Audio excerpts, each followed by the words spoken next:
Buenas tardes, esto es Hablemos de Arte, edición Mujeres Artistas. En realidad esta charla también llevaba por nombre Mujeres con Concepto, porque son 4 artistas que van a trabajar en el arte a partir de la instalación, sobre todo de la instalación, que es uno de esos nuevos lenguajes que surgen a mediados del siglo XX.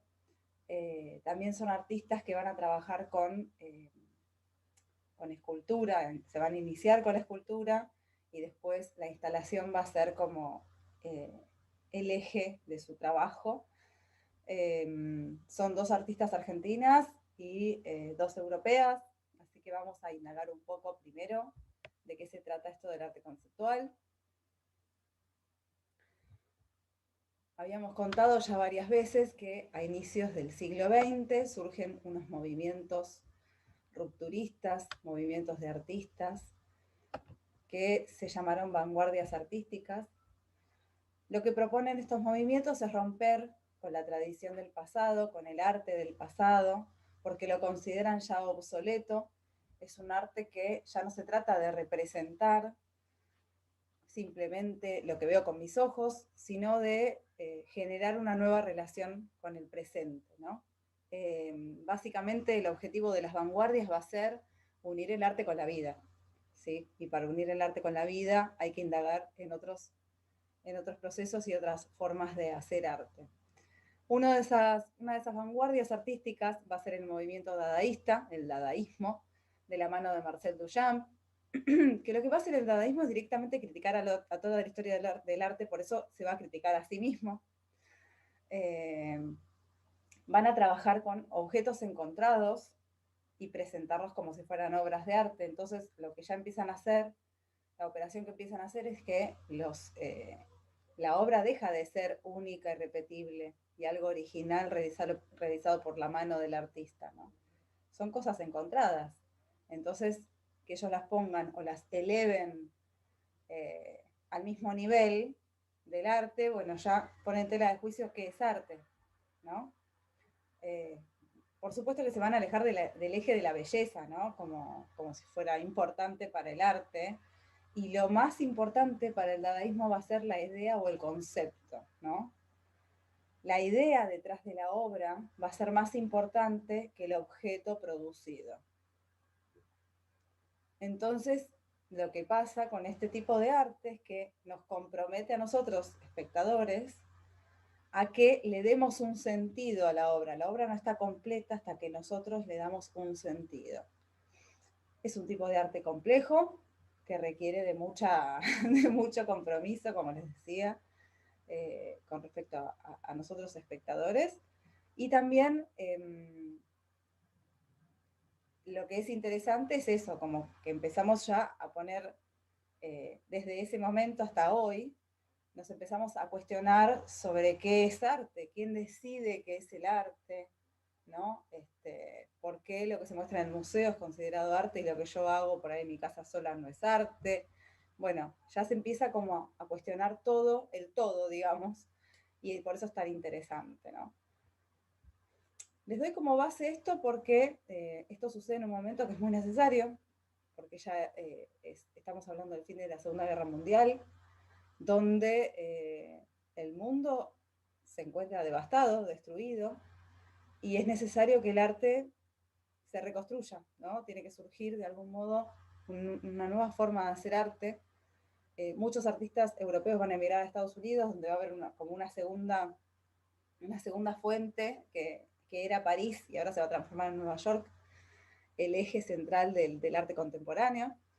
Y va a haber movimientos que van a encontrar otras formas de hacer arte. Por ejemplo, el expresionismo abstracto con Jackson Pollock, que es la pintura por sí misma en formatos muy, muy enormes y evidenciando el gesto del artista.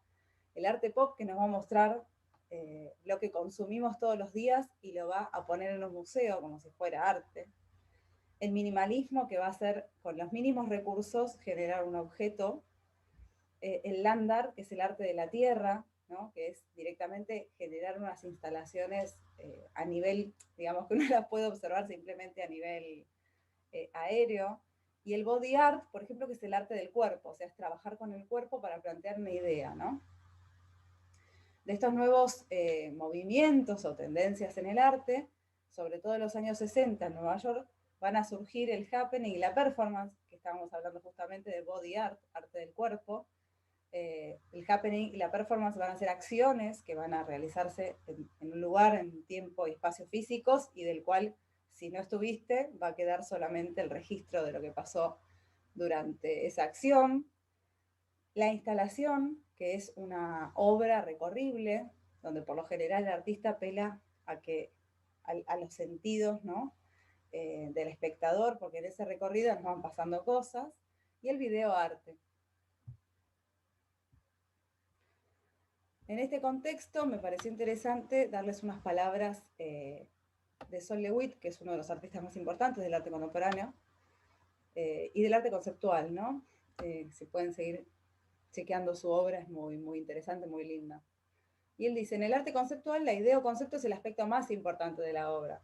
Cuando un artista usa una forma artística conceptual, significa que todos los planes y decisiones se toman previamente y la ejecución es un asunto secundario. Es decir, lo primero es la idea y finalmente la ejecución, o sea, la producción. La idea se transforma en una máquina que hace arte. Este tipo de arte no es teórico o ilustrativo de teorías, es intuitivo, está comprometido con todo tipo de procesos mentales y no tiene propósito. Suele ser libre e independiente de la habilidad del artista como artesano. Esto de que decíamos que el artista no tiene que ser un virtuoso para hacer arte conceptual. El objetivo de un artista que se ocupa de arte conceptual es hacer que su obra sea mentalmente interesante para el espectador. Así que ya planteado de qué se trata, vamos a ver a 4 artistas que de algún modo exigen que vayamos un poco más allá de la imagen para poder entrar y disfrutar de sus trabajos.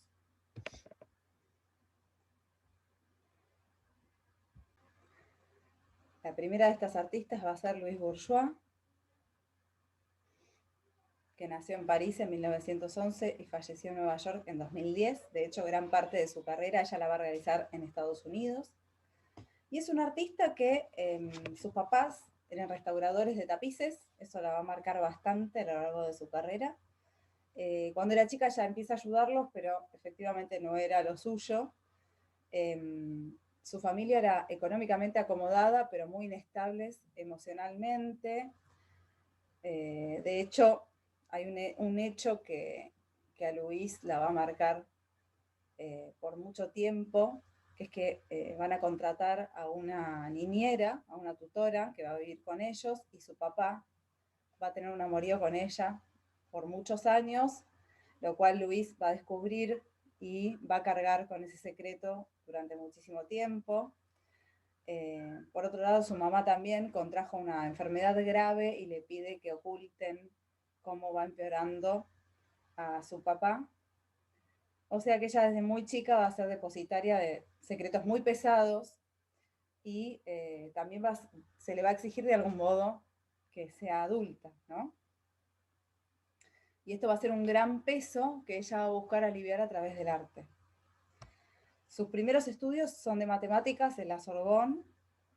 De alguna manera ella busca encontrarle una lógica, un sentido al mundo, pero cuando muere su mamá en 1932 ella larga matemática y comienza a estudiar Bellas Artes en talleres de Montmartre y en la Escuela de Louvre y en la Escuela de Artes.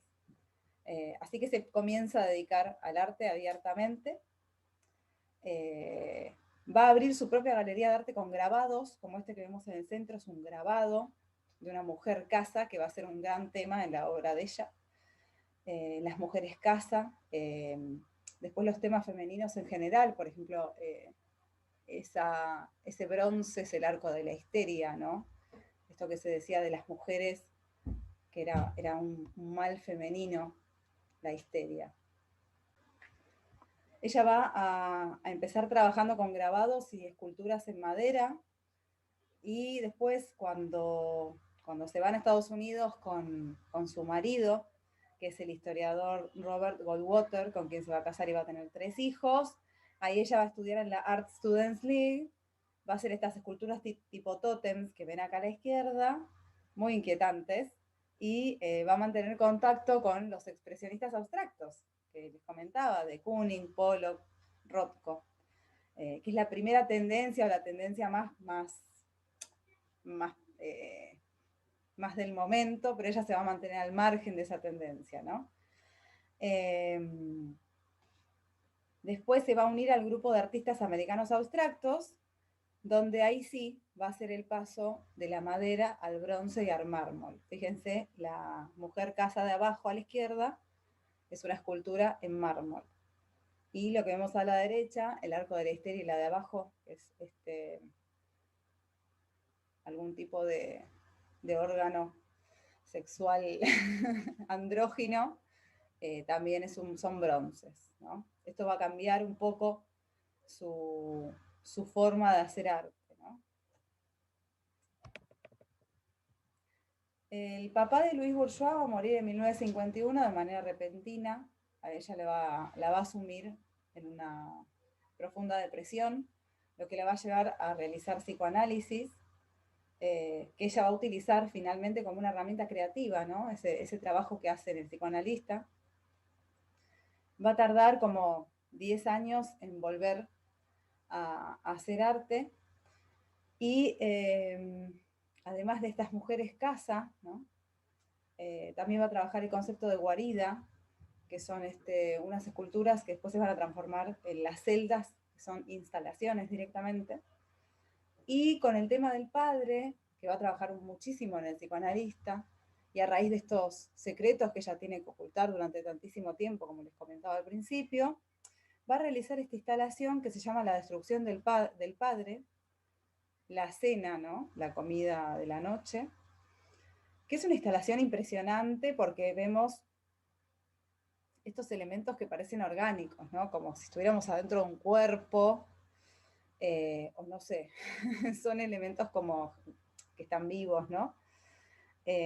Con una luz rojiza que le da como una calidez incluso más de interior del cuerpo, ¿no?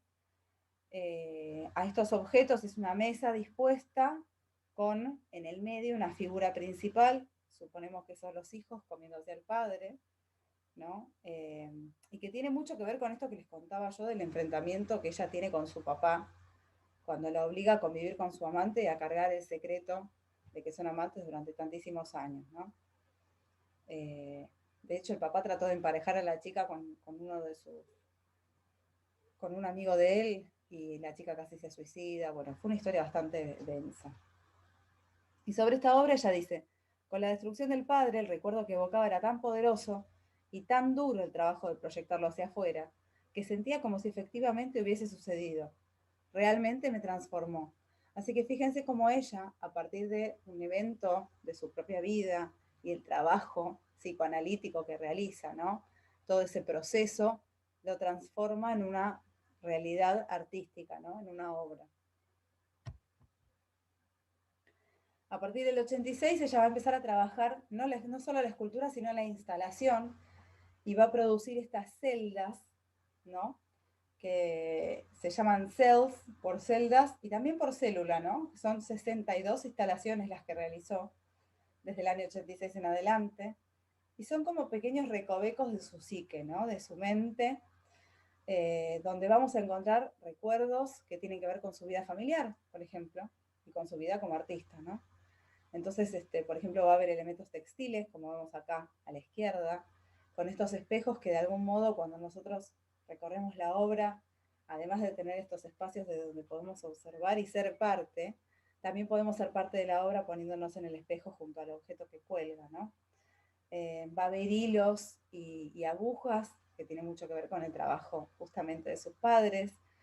Va a haber cuerpos retorciéndose, que también no olvidemos el tema de la enfermedad de su mamá y esto de ocultar el dolor, ¿no?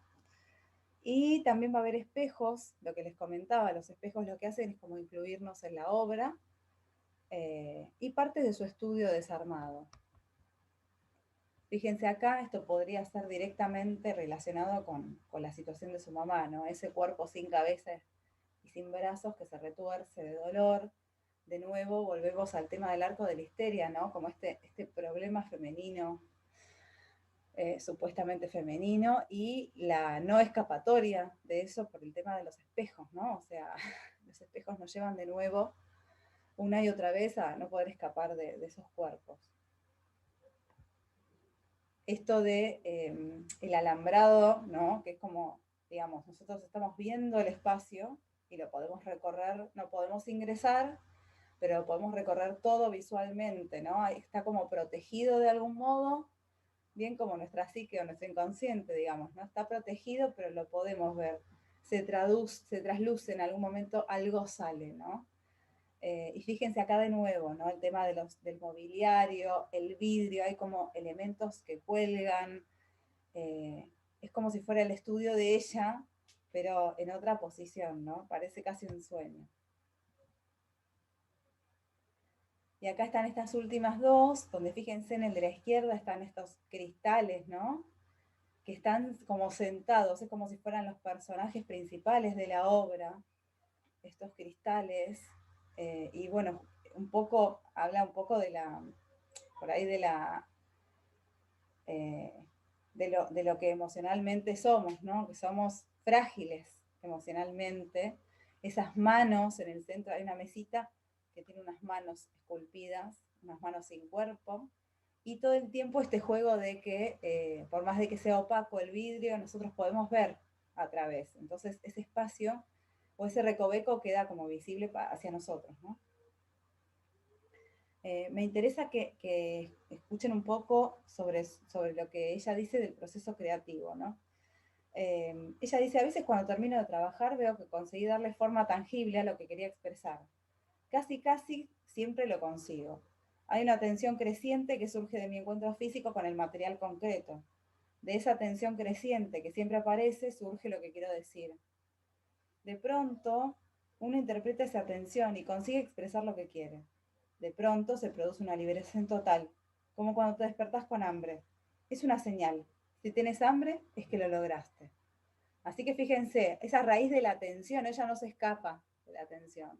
Usa esa tensión para generar una imagen. Y estas son sus obras más famosas, que son las Mamán. Justamente son estas arañas madres, ¿no?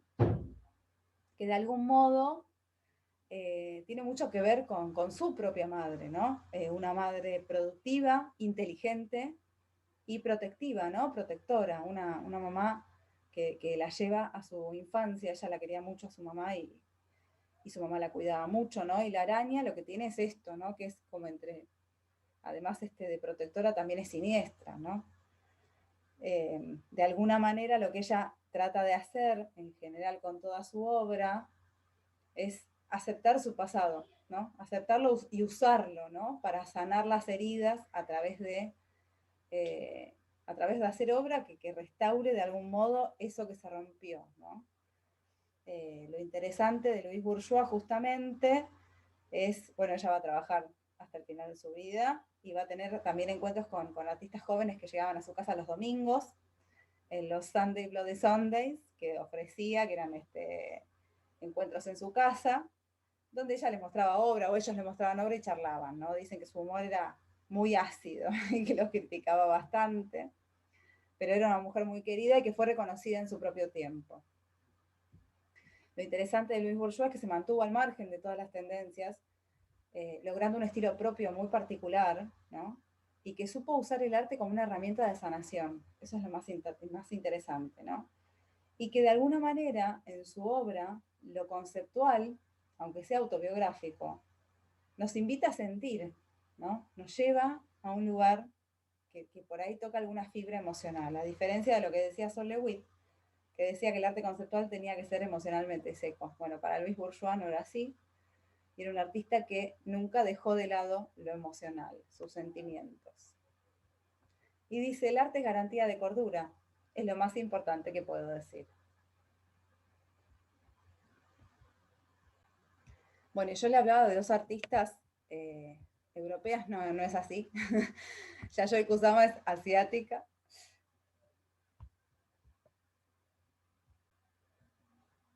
Es una artista muy particular que va a trabajar de manera obsesiva toda su vida. Está viva aún, nació en Japón en el 1929. Y es una artista que la primera influencia que tiene es la pintura tradicional japonesa, ¿no? Su familia eran comerciantes de semillas, muy prósperos, pero también muy conservadores. Su mamá, de hecho, no quería que ella fuera artista, ella solo quería pintar. Su mamá no quería que ella fuera artista, lo cual le generó a ella una inestabilidad emocional muy fuerte, ¿no? Ella va a empezar a tener crisis nerviosas, alucinaciones y problemas psiquiátricos, ¿no? Donde va a encontrar que junto con la medicación, el arte va a ser su gran salvación, ¿no? Va a estudiar en la Escuela Municipal de Arte este tipo de pintura tradicional japonesa llamada Nihonga, como les contaba, que ella odiaba, ¿no? Odiaba toda la situación del maestro con el discípulo, esta cosa samurái, lo detestaba. Por eso ella siempre va a hacer su propio camino. En cuanto a la madre, más adelante ella va a denunciar el abuso físico que su madre tenía sobre ella, así que no era solo el hecho de que no quisiera que hiciera arte. Va a ser un artista que, como les contaba, va a trabajar de manera obsesiva toda su vida. Cuando ella se muda a Nueva York, porque justamente en Japón no tenía forma de producir lo que ella tenía ganas de hacer, digamos. Se va a mudar en 1957 y se va a encontrar con todos estos nuevos lenguajes que comentábamos al principio, ¿no? Esto del happening, la performance. Y ella misma va a realizar happenings en lugares muy públicos, donde va a tener gran visibilidad, ¿no? Uno de ellos, de hecho, lo va a realizar con motivo de la guerra de Vietnam, en el puente de Brooklyn, pintando lunares sobre la gente desnuda, que tenía ganas de pintarse al pasar, ¿no? Después, lo que ven arriba es una instalación en la Bienal de Venecia, la foto blanco y negro, donde ella presentó estos cristales, ¿no? Es como el volumen de sus lunares en forma volumétrica, y donde va a generar estas redes de infinito, ¿no? Esto de que esta obra se llamaba Narciso, ¿no? Uno se mira el mundo y está metido dentro de la obra. Y en la Bienal de Venecia lo que ella va a hacer va a empezar a vender a las personas que pasan por $2 cada una de esas esferas, y la van a echar de la Bienal de Venecia, por supuesto, porque es todo exposición y no venta. Pero bueno, tuvo mucha repercusión esa instalación y se realizó después en muchos otros lugares, ¿no? También el tema de los espejos empieza acá, fíjense, en las últimas dos imágenes. El tema de el puntito, ¿no? El lunar, y el reflejo del espejo con el espejo, que genera como una situación de infinito, ¿no? Y ella va a hablar de esto, de las redes de infinito dentro de su obra, que es bien autobiográfica, ¿no? Y que esta es la base, digamos, de toda su obra. Dice, los puntos son sólidos e infinitos, son una forma de vida. Sol, luna, estrellas, son cientos de millones de puntos. Cada ser humano es también un punto. Los puntos no pueden existir por sí mismos, solo pueden existir cuando se reúnen unos con otros. Admiro completamente su infinitud y estoy profundamente conmovida por la grandiosa presencia del universo, que está lleno de un poder misterioso, ¿no? Así que fíjense cómo esos puntos después se transforman en algo que incluso tapa la realidad, ¿no? Es tan infinito y lo ocupa todo, que finalmente todo lo que hay detrás se nos oculta, ¿no? Fíjense, en estas dos instalaciones justamente la operación es esa, ¿no? Digamos, se transforma en algo más importante el lunar, que en conjunto lo que hace es borrar los objetos tangibles y reales, ¿no? Ella es tan obsesiva con el trabajo que va a ser hospitalizada en Estados Unidos, justamente por esta situación, y en los años 70 va a volver a Japón y se va a ingresar de manera voluntaria en un psiquiátrico, donde va a trabajar hasta el día de hoy, desde ahí, sin dejar de participar de premios, concursos, salones, ¿no? Además es una mujer que escribió novelas, poesías, nunca se quedó quieta, digamos. Y el tema de no solo la instalación, sino también las pinturas, son muy hermosas y siguen siempre en producción. Acá ven la misma operación del punto, del lunar, en forma de luz, ¿no? Después también están estos elementos que ella dice que este calabacín es como su alter ego, Entonces va a ser una instalación que tiene que ver con esto, ¿no? De ese calabacín en, en reproducción infinita. Y estos son espacios pequeños, simplemente con espejos, ¿no? En una estructura de espejos que lo que logra es justamente que el espacio se nos aparezca como algo infinito. Y esta que es muy, muy hermosa, les voy a leer una frase más de Yayoi, que me encanta, que tiene mucho que ver con esto, ¿no? Que en estas instalaciones ella genera esta perplejidad y como esta sensación de infinito nos genera justamente esta sensación de que no hay límite, ¿no? De que el espacio no tiene frontera. Y esa situación es muy disfrutable por todo ser humano, ¿no? Entonces, de alguna manera, a todos nos afecta del mismo modo. Dice, el lunar tiene la forma del sol, que es símbolo de la energía del mundo y de nuestra vida. Y tiene también la forma de la luna, que es la quietud. Los lunares no pueden estar solos, como sucede con la vida comunicativa de la gente. Dos o tres o más lunares llevan al movimiento. Nuestra Tierra es solo un lunar entre los millones de estrellas del cosmos. Los lunares son un camino al infinito.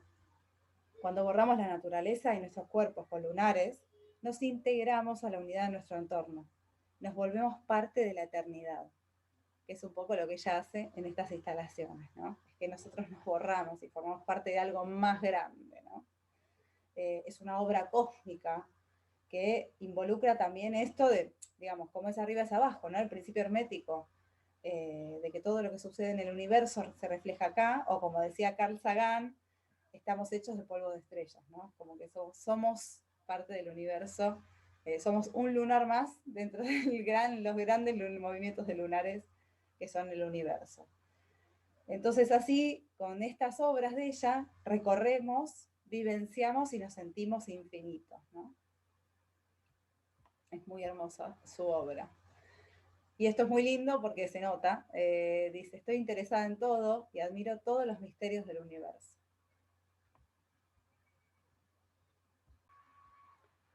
Y ahora sí vamos a pasar a las dos artistas argentinas que seleccioné para mostrarles hoy. La primera de ellas es Liliana Porter, es una artista nacida en 1941 en Buenos Aires. Es una artista que sus padres eran escritores, su papá era director de cine, su mamá era poeta y grabadora. Es una mujer que vivenció el arte desde que era muy pequeña, así que para ella el arte es como algo natural, digamos, dentro de su infancia feliz. Estudió en la Escuela de Bellas Artes Manuel Belgrano y viajó a México, donde siguió estudiando grabado. Yo les voy a mostrar un poquito de los grabados y los collages con grabado que ella realizaba.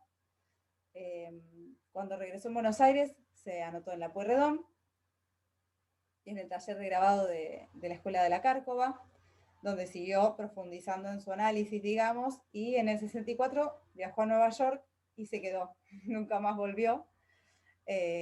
Ahí trabaja con José Guillermo Castillo y Luis Kamnitzer, que fue su marido durante 12 años.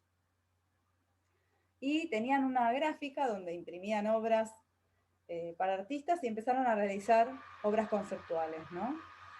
Y esto que decíamos antes del arte conceptual, es un arte que apela a otros sentidos, que tiene más que ver con las ideas, ¿no? Fíjense en estas obras de Liliana Porter, sobre todo la de la izquierda, ¿no? La del hilo tensando. Tenemos ese pliegue serigrafiado, o sea, ese pliegue supuestamente no es real, pero el hilo sí lo es. Entonces, la operación o el juego justamente es qué es lo real, ¿no? El clavo ese tampoco es real, pero con la sombra y el enmarque, ¿no? Nos hace sentir que sí. Por otro lado, estos objetos con ese blanco que va a ser muy característico de la obra de Liliana Porter, ¿no? Es un blanco, o sea, no hay contexto, entonces al no haber contexto es como que la historia la tenemos que ir armando nosotros. La tenemos que armar nosotros porque no tenemos un dónde, no sabemos dónde se realiza, dónde se produce este encuentro de objetos, ¿no? Y esto de algunos objetos en blanco y negro y los otros en color, y algunos más chatos que otros parecen dibujados, ¿no? Esta situación de qué es lo real y qué no lo es, o sea, qué es representación y qué no, o sea, dónde termina la foto y dónde empieza el dibujo, por ejemplo. va a ser el gran tema de Liliana Porter en toda su obra, ¿no? Así que fíjense después, hay un momento en el que ella comienza a tomar estos figurines que compran en los mercados de pulgas o en casas de antigüedades, y lo que hace es generar estos diálogos, ¿no? Son estos personajes que van, o sea, donde uno por ahí se imagina qué es lo que puede estar pasando. Fíjense también el tema de las labores, ¿no? Estos dos de abajo, sobre todo el de la señora, son trabajos forzosos, ¿no? Son trabajos titánicos, es demasiado pequeña la señora para tener que hacer todo ese trabajo físico, digamos, ¿no? Eh, Ninguna de estas imágenes, ninguno de estos objetos está realizado por ella, simplemente ella los encuentra, lo que decíamos antes del dadaísmo, ¿no? Son elementos encontrados que al ponerlos en un nuevo contexto generan una nueva situación mental, ¿no? Nosotros podemos imaginar por contraste o por afinidad qué es lo que está pasando en esta situación. Y también lo interesante de Liliana Porter es que ella apela al humor, ¿no? Es una obra muy descontracturada en ese sentido, porque no hay muchísimo más allá de esto, ¿no? Sobre todo la de los perritos, a mí me encanta, porque, digamos, hay un diálogo por afinidad en el que ¿qué se pueden estar diciendo? Vos tenés volumen y yo no, yo estoy pintado y vos no. Entonces, que apele al humor también es como de alguna manera, a nosotros como espectadores, nos abre un poco la puerta, ¿no?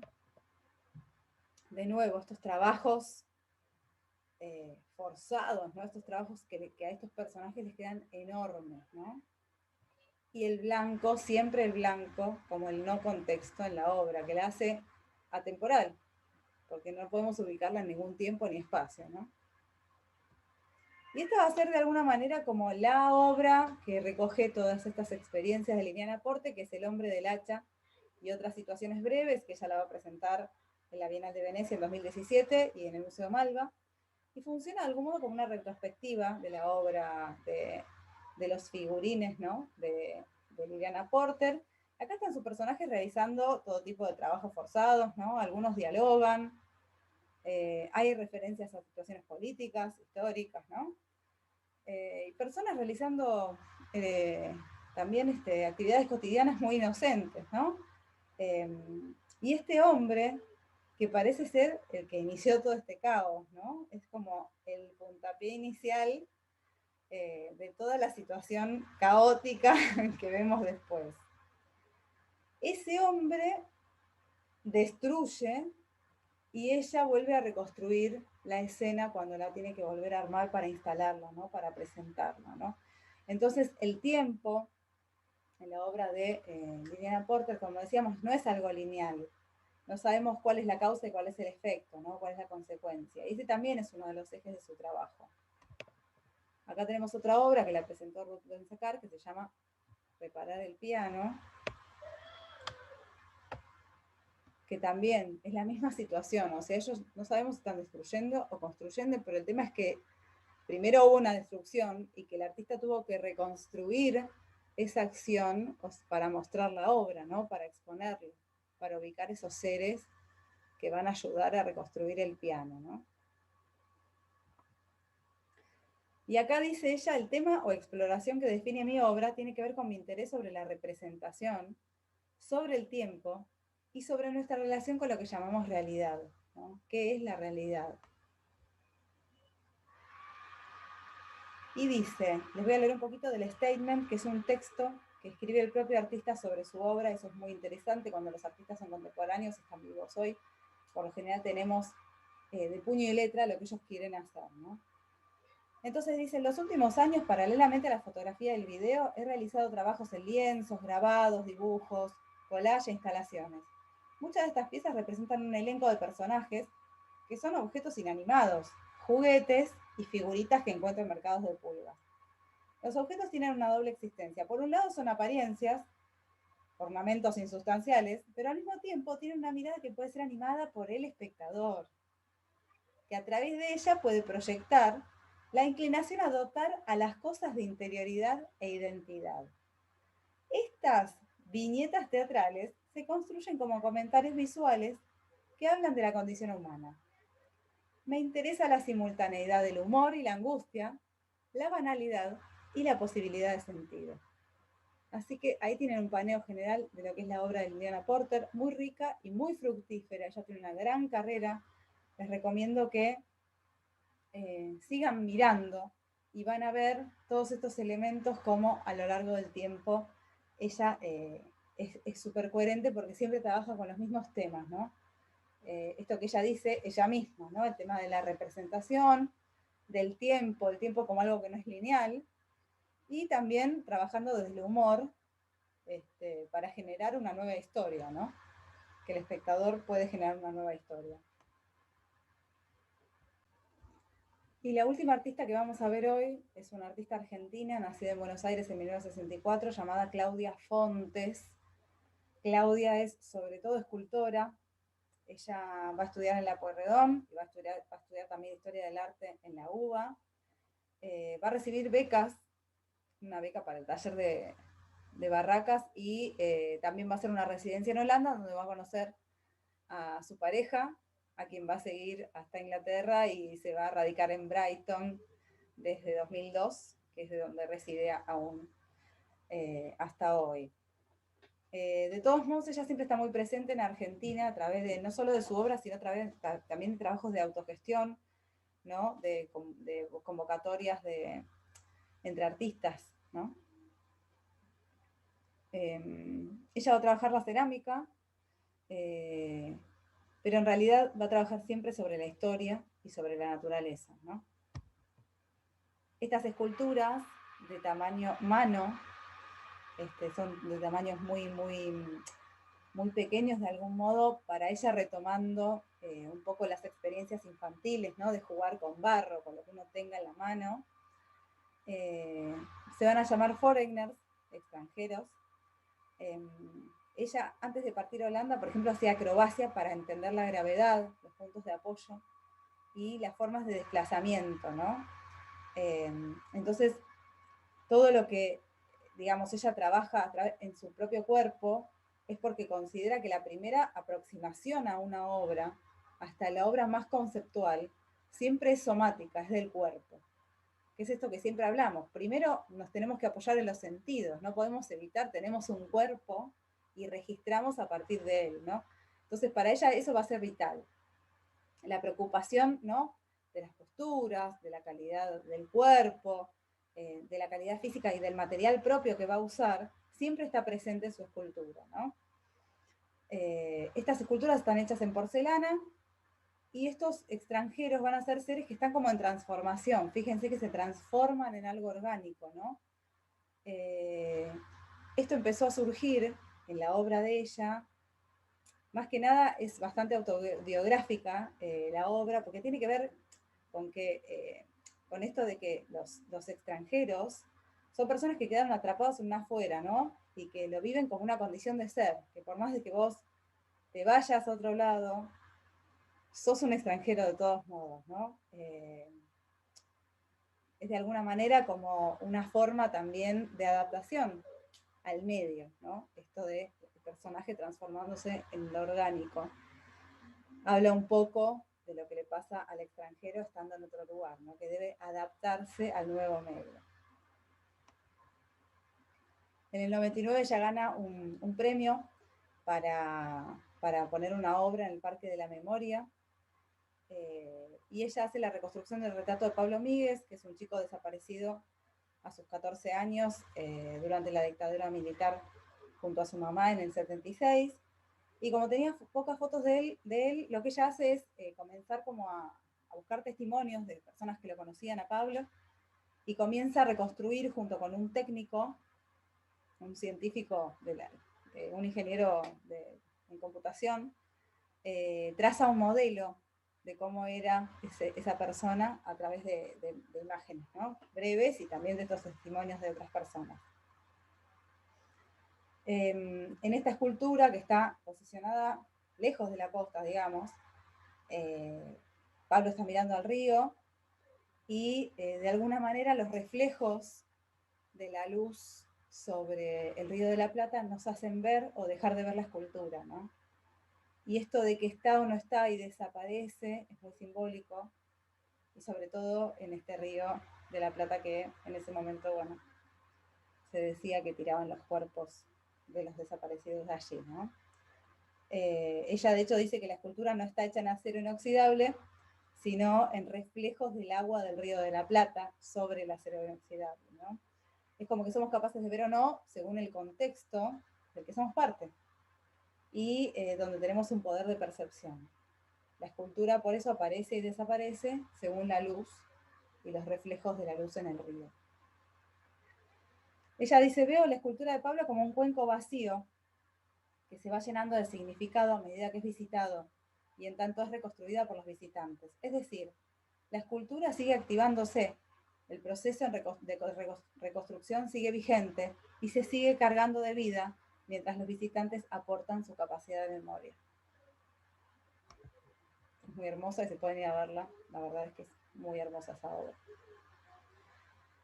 Y acá tenemos el problema del caballo, que es el envío a la Bienal de Venecia, al pabellón argentino, en 2017. Es una obra bastante compleja, que está compuesta por varias partes. Tenemos el caballo, justamente, y la chica que toca el morro. Y después hay unas partes, se las voy a mostrar acá, hay un chico contemplando una piedra y un estallido de piedras en un costado, ¿no? Todo esto es la misma obra. Ellos están como suspendidos en el tiempo, ¿no? Y responden a una situación de crisis. Es como si algo hubiera estallado, algo hubiera pasado, algo muy fuerte hubiera pasado y hubieran quedado ellos suspendidos en el momento exacto en que eso explotó, ¿no? En primer lugar, es interesante saber que cuando los artistas ganan con un proyecto, les asignan un espacio. Este espacio que le asignan a Claudia para hacer la obra, le comisionan la obra, digamos, es el Arsenal, en la sala de Army, que era una fábrica de cañones y balas de cañón, ¿no? Que se ponían en los barcos mercantes que se usaron en los procesos de colonización militar y europea desde las cruzadas en adelante, ¿no? Los materiales con los que está hecho el edificio están basados en la explotación del caballo, justamente, como transportador o como máquina transportadora, ¿no? Esto es madera, ladrillo, madera, piedra y acero. Entonces, de alguna manera, esto de la explotación del caballo vuelve al tema del caballo, ¿no? Y el tema de la colonización, ¿no? Este concepto de la nación como un territorio que debe expandirse y esos momentos de conquista que suelen ser bastante violentos o de choques culturales fuertes, ¿no? Esta idea de nación como manipulación, ¿no? Para conformar un país. Ella va a tomar como referencia La Vuelta del Malón, que es una obra de Ángel de la Valle, que se presentó justamente en Chicago a los 400 años de la llegada de Colón a América, y el caballo blanco del cuadro lo va a usar ella como modelo. Y a su vez el caballo blanco también nos lleva a San Martín, ¿no? Que es nuestro libertador de la patria. Y por otro lado es un animal que suele acompañar las aventuras épicas humanas todas, ¿no? Es la historia misma del arte ecuestre, ¿no? Entonces así, de este modo, con todas estas influencias, todas estas ideas, va surgiendo una imagen, ¿no? Sobre la creación misma, dice Claudia, yo no dibujo, sino que plasmo las imágenes muy rápidamente en arcilla. Al hacerlo dejo que pasen todo tipo de accidentes y sorpresas y acepto todo lo que pasa, no rechazo nada, me corro del medio, no opino. Así se va armando la escena. En algún momento encuentro una lógica a lo intuitivo. Reorganizo pensamientos y vuelvo a tener en cuenta lo que investigué al principio. La obra se presenta como escena no descriptiva, sino como abierta a múltiples interpretaciones. Fíjense que acá ya hablamos de colonización relacionado con el concepto de nación, del caballo como animal explotado para realizar no solo las aventuras épicas del ser del ser humano conquistando otras naciones, sino también para la fabricación del mismo espacio que a ella le dan para realizar el trabajo, ¿no? Entonces, bueno, acá ya tenemos el caballo como protagonista, ¿no? Este es un espacio que mide 45 metros por 10 por 5 de alto, y que como no se podía intervenir, tuvo que trabajar con ingenieros para planificar no solo cómo colocar la obra, sino cómo hacer el caballo. El caballo está realizado en 5 partes, está hecho en resina y polvo de mármol, y al lograr un arco bastante áureo, es como que es autoportante, ¿no? O sea, no se cae, está sostenido en esa mano de la chica, que está agigantada a propósito, ¿no?